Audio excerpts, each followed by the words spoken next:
Okay, so today I'm gonna make a couple lo-fi beats. I've never tried to dive super deep into lo-fi. I just kind of make what comes naturally to me, which I guess is, I don't know. I don't know what genre I make. Still trying to figure that out. Today, I want to work on my piano playing. I'm gonna try something different. I'm gonna transcribe samples that I like, find progressions I like on Splice, take those apart, and just play my own versions. So that is what I'm gonna try and do. Let's see what actually happens, but let's make some lo-fi beats. Okay, so I made a couple beats. I went on to Splice and grabbed a chord progression I liked.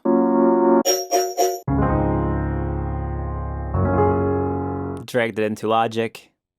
I find when I transcribe chords, it's easiest for me to pick out the root notes.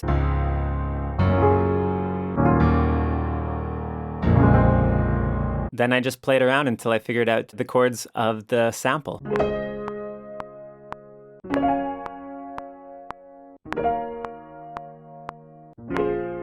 Obviously, you can just use the sample, chop it up, and start making a beat. But also, it's really handy having the MIDI, because then I can just have more flexibility. So then I just began building up my lo-fi beats.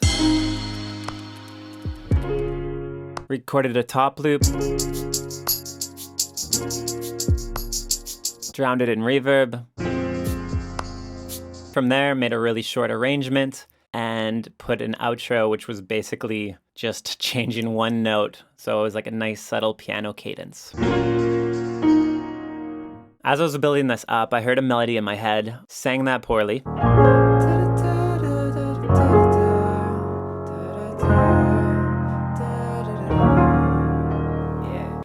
From there, I figured I could re-record that melody with a proper instrument. And after that was laid down, I went back and added some bongas.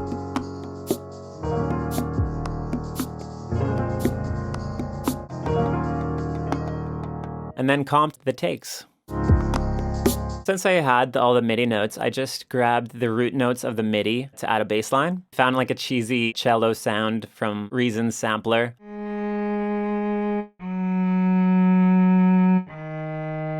To make it have a bit more realism, I added Soundtoy's tremolo effect that fades it in, so it sounds like it's more like a slow bow.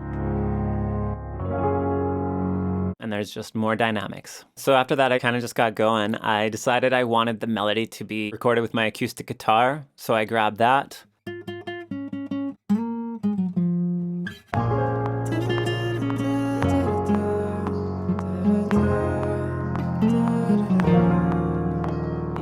I didn't want just a basic acoustic guitar sound, so I messed around and pitched the formats down and did the same thing but back up, so it just made like a weird, distorted, just kind of messed up acoustic sound. I don't know if it's better, it was just something I felt like doing. You can listen to the full beats I'll put at the end of the video. Here's the sample I found for the second beat.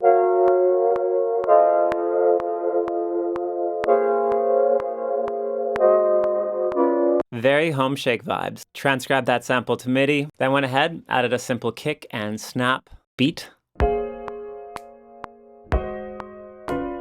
Played in some hats.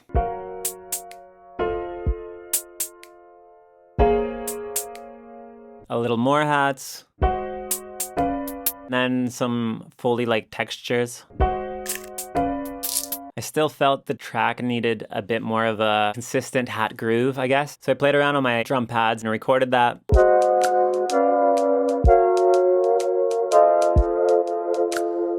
And added some vinyl texture. And then put an auto filter on the hat bus. Working with samples, I try and just add as much dynamics I can. And then from there, I played a little bass line.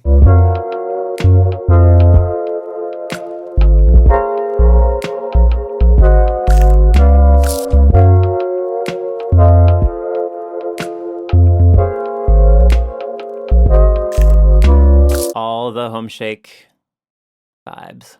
I scrapped the sample and built up my own synth sounds.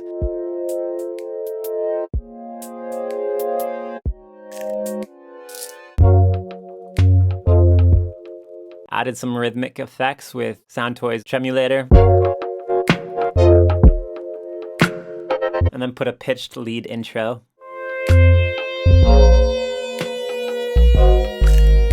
The track just needed a melody, so I played that in.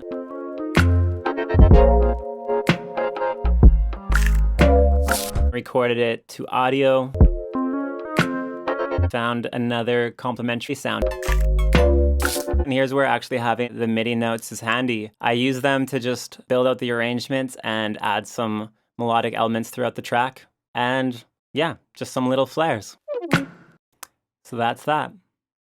This was basically just a nice learning experience. I'm always trying to find new ways that I can practice my ear, practice my production. So hopefully this is inspiring to you to try new methods in your production. So have at it.